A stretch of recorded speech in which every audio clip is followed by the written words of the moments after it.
All right, hey everybody, welcome to episode 99 of Nerds Drink Whiskey. That's right, next week will be our episode 100. So Jeff has been with me since episode 1. Gabe is still trying to fill Michael Arms's glass, I guess. I'm certainly trying. I'm like I keep saying on a regular basis, I am the baby of the podcast, but I'm trying to fill some very large shoes. Have you learned how to play guitar as well as Michael yet? Oh, hell no. So, I don't think that's even possible. By the way, the theme song we use is by a musician named Michael Arms, who has lived in Arizona now for about a year, and he had to move away to Arizona to escape this podcast. But he's working on a new album, working on some new stuff. So as soon as he gets that, we will play you a snippet and send you to his website.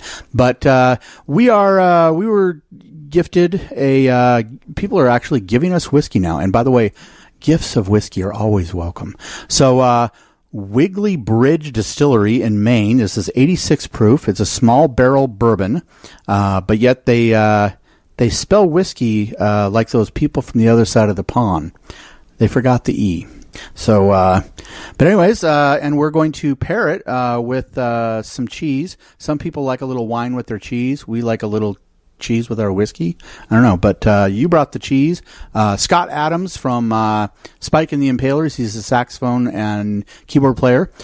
He was on one of our previous episodes, and me and him have kind of become friends, discussing different nerd topics. And he also has a band called Molasses, which we'll link below. But anyways, he's the one that gifted us this, so props to Scott. Thanks, Scott, for the whiskey. And anyways, I'm going to hand this mic over to Jeff while he explains the cheese. He tells the story behind that and why he brought it. So it's actually been made infused something with whiskey. And so I was at a local supermarket cruising through the deli aisle and realized I was low on cheese. Never a good thing. The guy working behind the counter, it's like, oh, hey, you looking for anything specific? And then out of the blue asks me if I like whiskey. And I don't know, maybe it's just something about all of us. So I couldn't say no to that and ended up buying some cheese. So, yeah, and now we're going to see how it tastes. And then, all right. So have you tried it? Have you tried it? Yes, I have. What's your thoughts? Personally, I think it's got a real fine start as far as the taste goes. The mouthfeel is actually it's kind of interesting. It's a little sharp, but I kind of like that at the same time. The finish actually is kind of soft, so I kind of prefer it a little bit myself.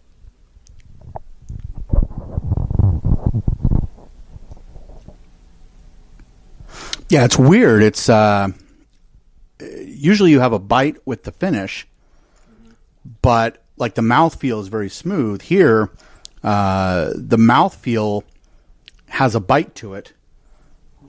The taste is it's very mild.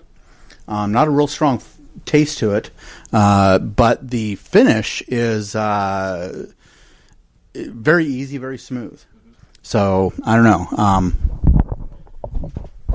I would say it's really fruity. You guys I get like plum.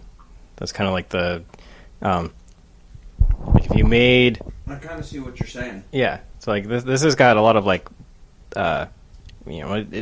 aromatic, floral and like fruity notes to it, kind of like the earthy like cherry and plum kind of notes, which it's very tasty. So. I was going to say, yeah, let's have some cheese here. So before, if you don't know, Awesome the dog is being distracted by my wife, the camera woman. So if you hear crunching sounds, that's my wife throwing kibble at the dog because the dog really loves the smell of this cheese. It's very mild smell. So, God, my dog has a really strong nose. She's a dog, of course.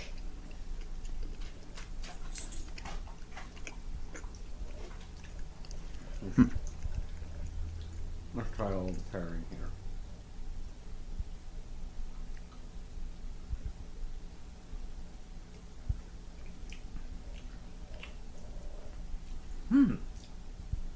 not sure. Actually, that's a really good pairing between this cheese and the whiskey. Like if you actually take a bite of them with a drink of the whiskey together, I'm really surprised at that. That's actually really good. Yeah. It the cheese seems to, or maybe it's my mouth getting used to it, but it does seem to kind of mellow out the harsher elements of the whiskey. Trying the cheese first, so I don't know. Have you tried it against the whiskey? I wonder if it's just the fact that you have something in your mouth. I don't know. Like we'd have to try it with something other than cheese. Mm-hmm. And now I need to taste this when I haven't just drank some whiskey, because I can't tell there's whiskey in it because my mouth is so full of the flavor of whiskey. Everything tastes like whiskey right now. So I don't know if it's worth pairing whiskey cheese with whiskey or just cheese with whiskey. Like I think I can just do, any good cheese with a whiskey. Sounds like the right combination to me.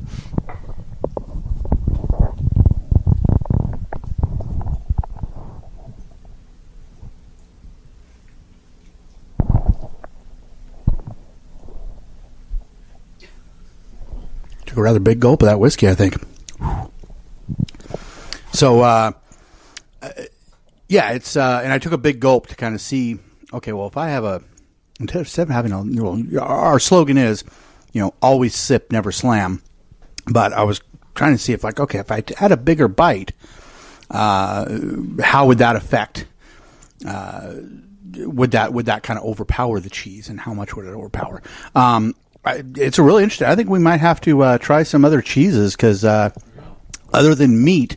Other than having a steak or some kind of any kind of meat. I'm saying any kind of meat is really good to pair with it.